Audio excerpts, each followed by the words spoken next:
Welcome back to the Evolution Pod Club. I am your host, Jackie Seiden. People, all the people in your life, all your relationships. These are your mirrors. Each one of these relationships is a different mirror in a fun house of mirrors showing you different facets of yourself. Your relationship with your mother is one facet.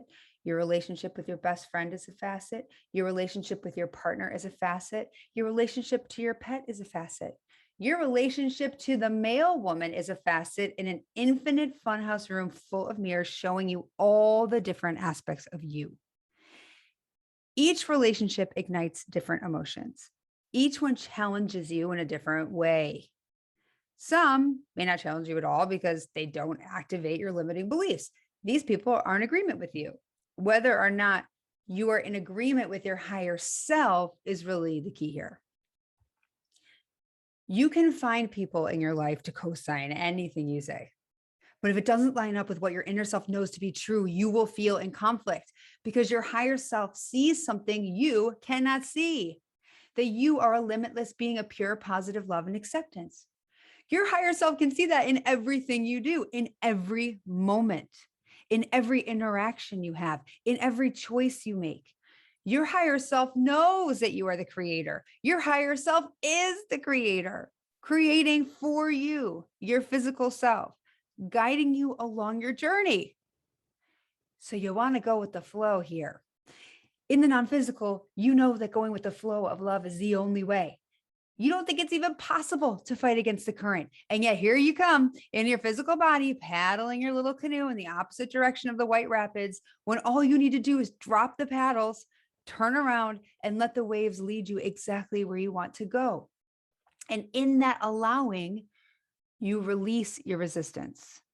When you release your resistance, you open yourself up to receive messages in the form of inspiration from your inner guides. When you receive those messages, you listen, you notice them, you recognize them. This is the work you're starting to do now. You're starting to recognize the inspiration when it comes. And when it does, you act. You push past the inevitable fear that arises because the fear will always enter into your thoughts following the inspiration. Your ego will do whatever it can to talk you out of acting on your inspiration, to keep you safe, to keep you small. But you are already safe and you are limitless. So being small is in direct opposition to who you are. And so you make decisions that seem rational. They seem smart. They seem thoughtful and responsible. And yet you are left feeling dissatisfied, depressed, anxious, unsettled, like something is missing. So we are here to remind you of who you are. And you are here to be reminded of who you are, that nothing is missing, that you are whole, that you are worthy, that you are eternal, that you are source itself, as in the source of all things, the creator of it all. And each step of your journey is unique because no one has ever had your perspective before.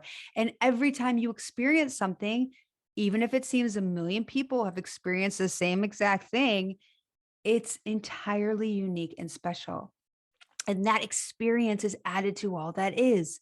The thoughts you think are emitted out into the universe, never to be duplicated, adding to the mass consciousness of all the thoughts of every person to ever exist before you, expanding source's understanding of itself.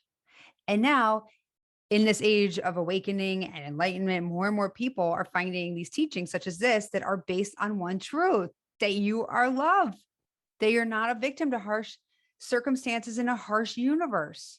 You are a creator. You are perfection. And everything after that is a belief because there are no other truths.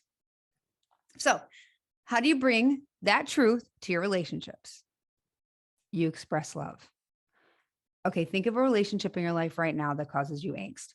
You know this person is an activator. You know that when you talk, you're going to feel some sort of negative emotions, perhaps in the form of annoyance or irritation, or in some cases, intense frustration. And when you're in that state, you are not in a place of allowing. So any ideas you attract in those states will be ideas you attract in fear, and therefore they're urges to control the conditions, not inspirations. Your ego self believes if you take action on these urges, you'll feel better. And you may in the short term, but ultimately these actions will only lead to more fear and bigger manifestation events. The events are simply events to show you that you're not in agreement with your higher self, that you do not see the situation as for you, that you are always, or that you are in that moment buying into the illusion of fear, of victimhood, that it's happening to you. And you do this because you have some limiting belief about yourself. You have a belief about yourself that is something other than the fact that you are an eternal being of love, that you are a unique expression of source energy. You believe you are unworthy.